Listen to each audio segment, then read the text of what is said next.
Hello. Hello.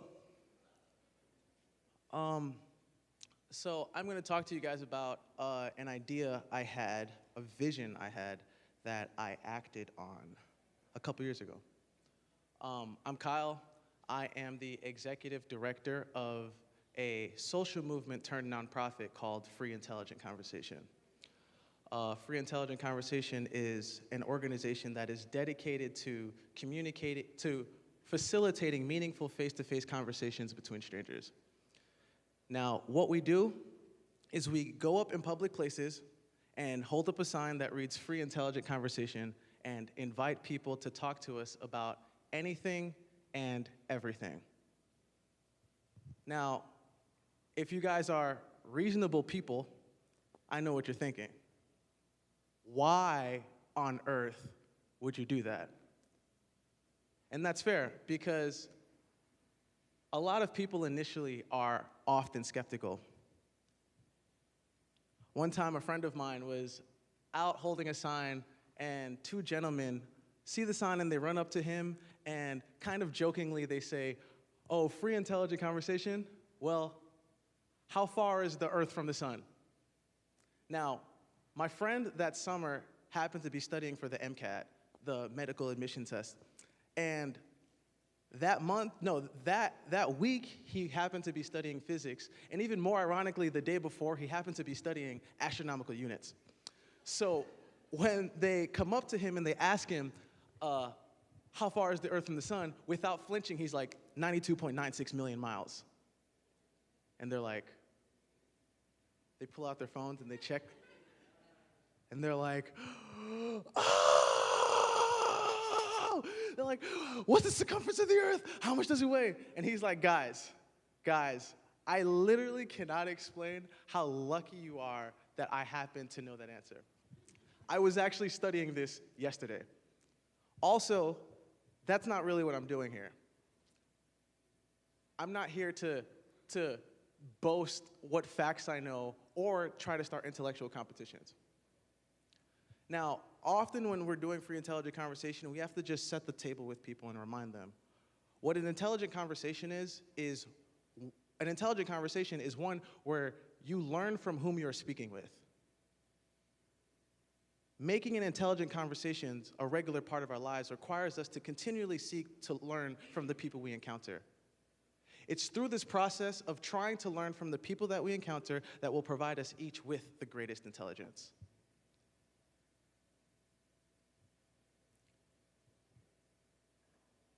Now, most simply, why we're out there holding a sign is because we want to meet people, learn from them, and use what we've learned to improve ourselves. We believe that by continually seeking to learn from others, we can make the world a better place, break down social barriers.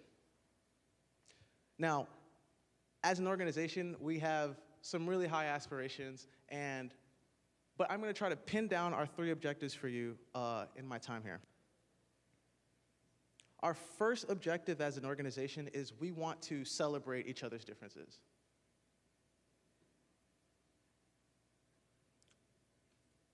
We are increasingly demonizing others and fragmenting as a society through a distorted focus on our differences. This has manifested in political polarization, ideological echo chambers, and limited socioeconomic mixing.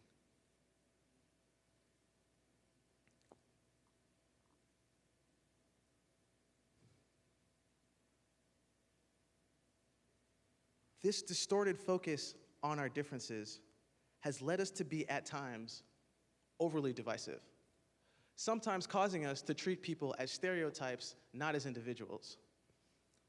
We often perpetuate this divisiveness out of uneasiness, shyness, and fear of vulnerability. To avoid discomfort, what we do is we surround ourselves with like-minded individuals. Now, while it is convenient and at times necessary for us to congregate with people like us, we must make it a regular practice to seek out the people we label as different. Otherwise, we're at risk of myopic understandings and are depriving ourselves of potentially transformative experiences. Discomfort is a small price to pay for knowledge, And not paying this fee leaves us exposed to the larger penalty of negative stereotypes, prejudices, and bigotry. Now, with free intelligent conversation, we believe in paying the price of knowledge. We believe that our differences should be distinctive, not divisive. We believe it to be in our individual and collective best interest to inform ourselves about each other's differences. Now, learning about other perspectives allows us not only to just begin understanding one another, but also increases self-awareness. The difference between things is best revealed in high contrast. You cannot know what really makes you unique without having people and context to benchmark against. Now, we can only really begin learning from people when we come to see them as individuals. Now, seeing people as individuals requires us to listen to them as if we have something to learn. And their differences become something that we see as an opportunity to learn as opposed to a signal to run the other way. Now, with free intelligent conversation, we believe that the best way to learn from each other's differences is through conversation. Conversation is our greatest tool for collaborating in an open-ended way. Through successfully attempting to have conversations with people who are different than us, we lay the foundations for goodwill and empathy amongst each other. Free intelligent conversation creates places where we seek out, learn from, and celebrate each other's differences. Our second objective is we want to create a place where we can talk about anything. Now, the exchange and evaluation of ideas is our greatest mechanism for individual and collective development. The freedom to think and express oneself permits opportunities for the truth to surface and prevail in one's life. Now, exchanging ideas with others is also therapeutic as it provides an outlet for thoughts that may be causing internal dissonance.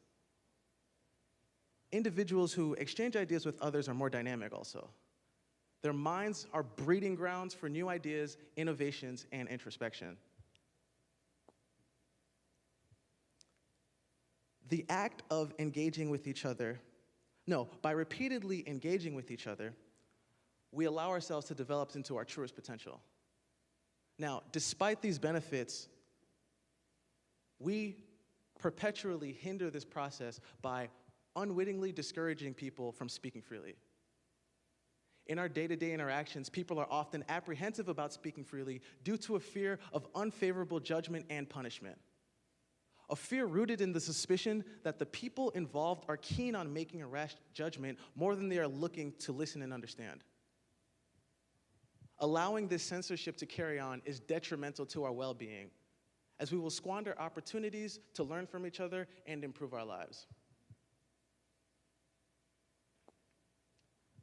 The act of engaging in free dialogue is so beneficial that it should be regularly encouraged, continuously sought out, and practiced routinely. Now, one time, a friend of mine was free ICing, we call it free IC for short, and he's holding up a sign. And a group of gentlemen see him from the distance, and they're like, then they come over, they're like, what's this about? And he tells them, hey, I'm just here to talk to you about whatever you want. And they're like, anything? And he's like, yeah, seriously, anything. So they tell him that as a group, they've been in this philosophical discussion over the last couple months. And they've been contemplating, and they are afraid of what the final conclusion implies on their lives. My friend's like, well, what is it? And they look at each other and they say, well, fundamentally, the question is it possible to get out of the friend zone? Now, for those of you who don't know what the friend zone is, first of all, congratulations. Second of all, let me inform you. Now, the friend zone is a place where there are two people who are friends, and one person has a tragically unreciprocated romantic interest in the other person. Now, when they pose the question, they're kind of brooding about this on the street, and there's a young lady in the distance who sees them in like a circle talking, and she sees the sign, and she runs over with her boyfriend, and she's like, hey, yo, what's this about? And they're like, my friend says, we're just here talking about anything. And the group of gentlemen are like, actually, we have something that we'd love to get your feedback on. And they ask her, and she's like, oh, so what are you talking about? And they say, well, we're wondering, like, is it possible for us as young men to escape the friend zones that the women in our lives have placed us in?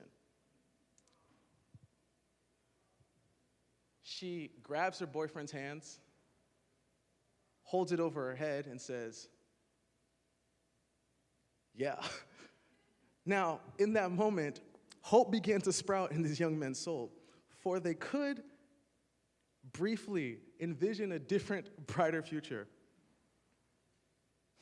Now, with free intelligent conversation, we create sacred places where no topic is taboo and nothing is off limits, where participants know that they can speak freely without the fear of being judged. We create a place where people can be vulnerable and unapologetically speak their truths. A playground where ideas can interact, be challenged, and refined. A venue where people come together and look to develop their truest potential and help others do the same. A place where no matter what is said, participants are pledged to communicating with each other respectfully. A place of conversation, not quarrel.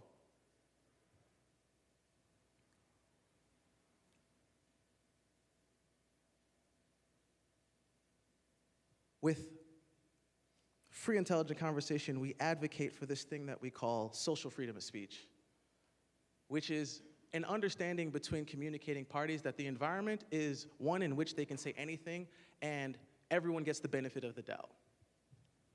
Now, in creating these places, we hope to inspire and also create a culture of people. A culture of people who are willing to talk about the uncomfortable and the unfamiliar. A culture of people who want to talk with people about anything. A culture of people who seeks out the people who are different than them and encourages them to speak freely. Free intelligent conversation actively creates outlets for people to share their most intimate and deeply felt thoughts. We are devoted to creating a place where people know that they can come and share whatever is on their mind.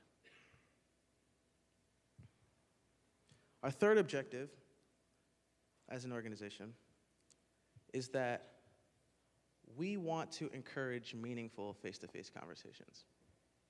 Now, there is no simple way to start meaningful conversations with strangers. As we increase our dependency on technology, we decrease opportunities for face-to-face interactions, which are necessary for proper socialization, great communication, and strong relationships. As we spread our online networks wide and thin on social media, the value of each connection is lessened, and the benefits we gain from each relationship is also lessened. It is often difficult, if not impossible, on social media to recreate the conditions that define a deep, intimate relationship. The world is a big place that we often feel alone in, even though we're surrounded by people. We have friends and family in certain pockets of the world, but most of our interactions involve strangers. Now, this isolation seems unnecessary considering that strangers are just people that we haven't met yet.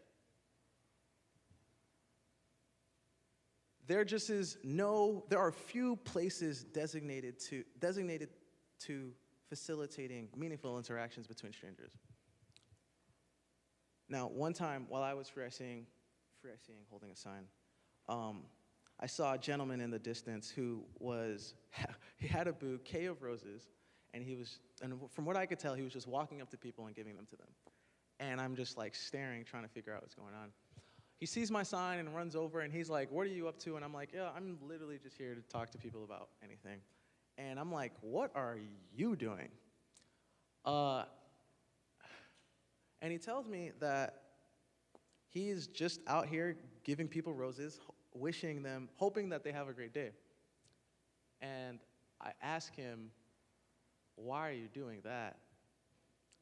He tells me that his name is Cameron. He tells me that he's 22 years old. Cameron tells me that when he was 20, he was diagnosed with leukemia. And the doctors told him that at most he had 2 years to live. Now, Cameron told me that while he was in the hospital going treatment, he thought all the time about all the days that he had wasted and all the opportunities that he had. And I asked Cameron, I said, yo, how did you deal with preparing to die so young? And he says, well, I never really did. He said that every day I woke up and I saw my mother there, and I figured that if she hasn't given up, I probably shouldn't either. Now, doing the math in my head, Cameron's like, I'm 22. At 20, I was diagnosed with leukemia. They gave me 2 years. I'm like, And Cameron's like, well, 6 months ago, I was cured. And Cameron said that after he got cured, he decided from that moment on that he would not waste any of his days. And he decided that he would do his best that he could to make sure that the people around him also had their days improved. And one of the ways that he finds to do that is he sometimes buys a bouquet of roses, walks up to strangers who look like they're having a down day, tells them, hey, you're beautiful, I hope you have a great day, and hands them a rose. Now, what Cameron didn't know is that day I kind of had been in a rut of self-pity and filled with negative thoughts. And my conversation with Cameron reminded me, well, it just recatalyzed an appreciation for life and reminded me how much it is I have to be grateful for. Now, Cameron doesn't know I'm thinking this, and he looks at me and he says, well, you look beautiful, hands me a rose and tells me to have a great day. Now, with free intelligent conversation, we want to create face-to-face conversations as a countercultural response to social isolation. We want to provide an opportunity for strangers to meet and have positive interactions with each other.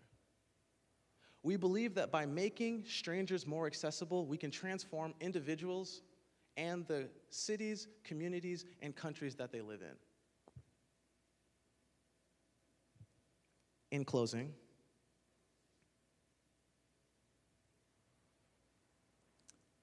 when I tell people about free intelligent conversation, they're like, oh, that's a really, really good idea.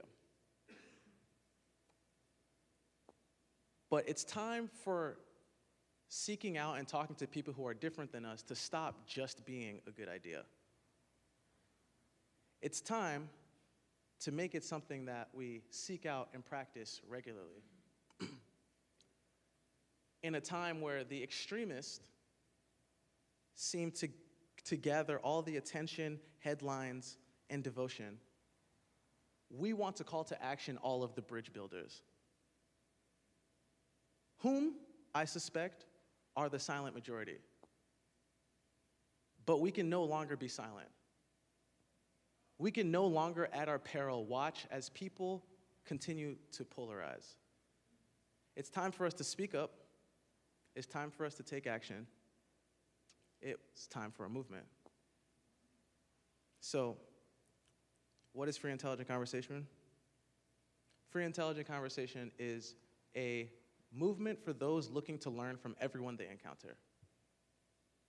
It is a place for the curious, the jaded, the academic, the self-taught, the skeptic, and the believer. It is a movement for those looking to improve themselves and the world around them through meaningful face-to-face conversations. Now,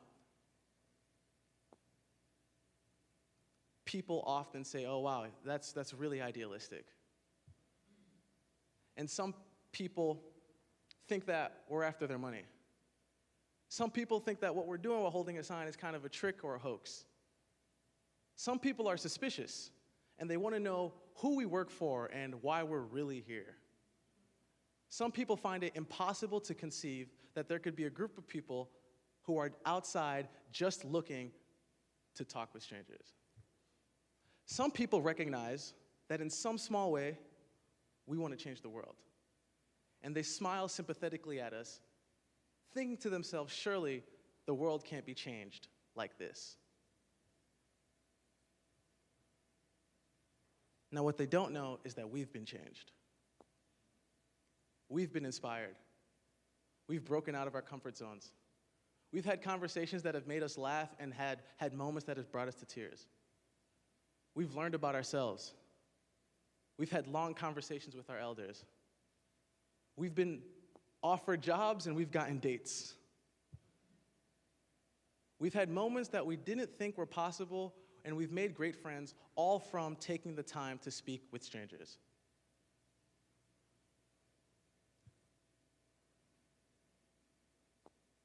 We are looking to encourage meaningful face-to-face conversations, and we will create a designated place for them to happen.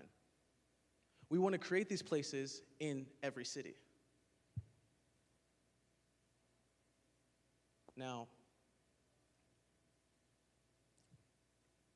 if you agree and believe in what we're doing, we invite you to join the movement.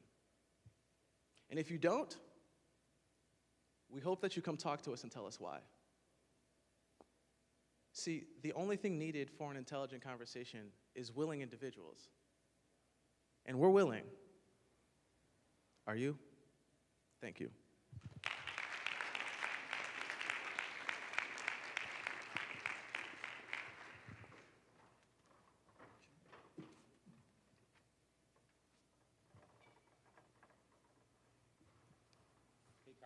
What's up?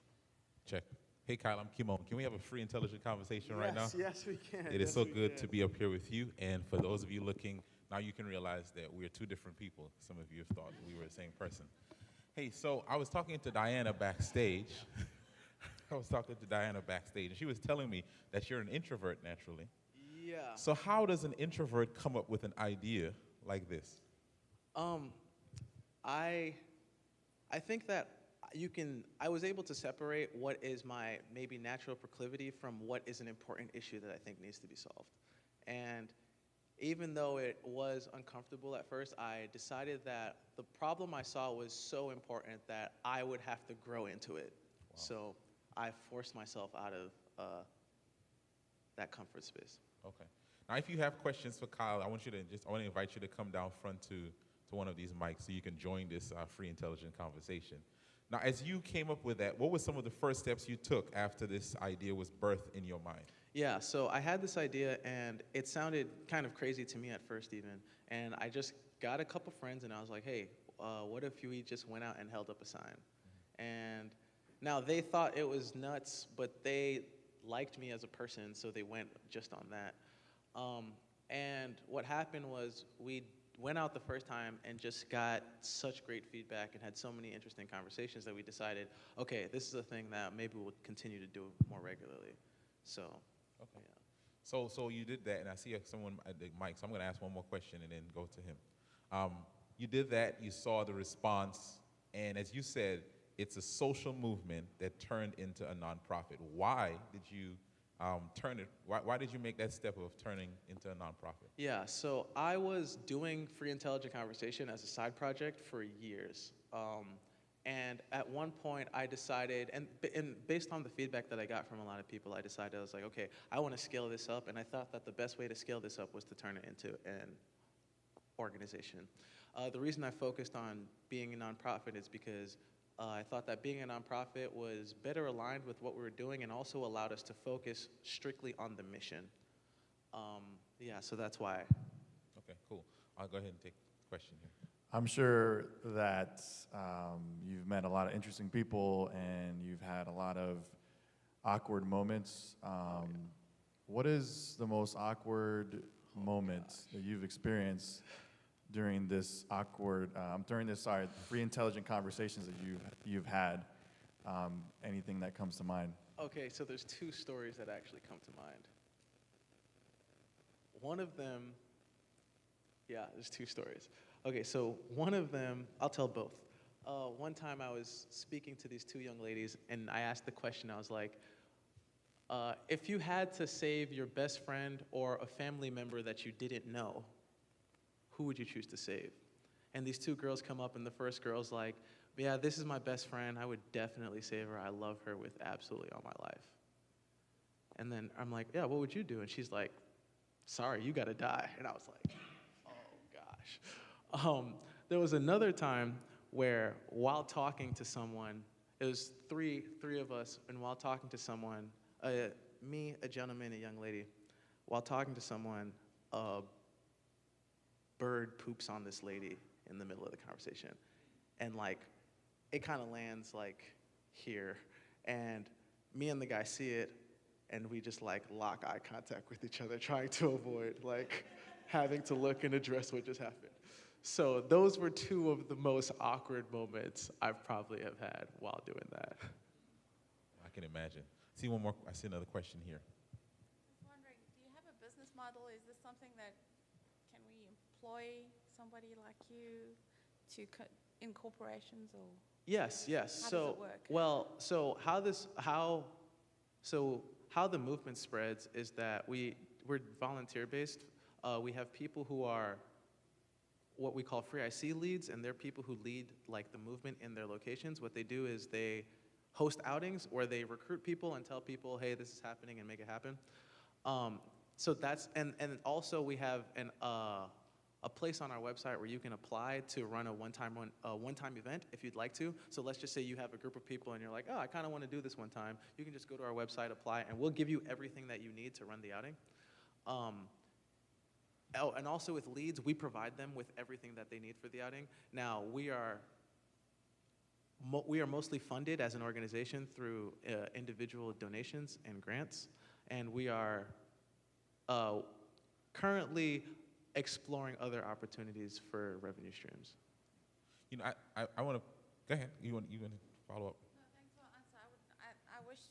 I would love to see this taken to the next level, and I really think that the church establishment could really benefit by people like you coming in and intruding on their very Thank you. linear thinking. I'd love to take it to the next level also, so. Yeah. You know, Kyle, just to piggyback on the question that was just asked, the objectives that you mentioned, celebrating each other's differences, creating a place where we can talk about anything, creating face-to-face conversation, those objectives should be objectives for us as individuals and for organizations. And I'm wondering, how can we use just the principles of this in our businesses and in our homes and our spaces? How can we use those principles to create the things that you're trying to create? There's two things that immediately come to mind, and the first is to just be absolutely honest about what you don't know, and by being honest with what you don't know, you can then be curious. And I think that the combination of honesty and curiosity is the best like shorthand advice I could give on how to manifest those objectives in your day-to-day life. Yeah, honesty. All right. There seems like another question.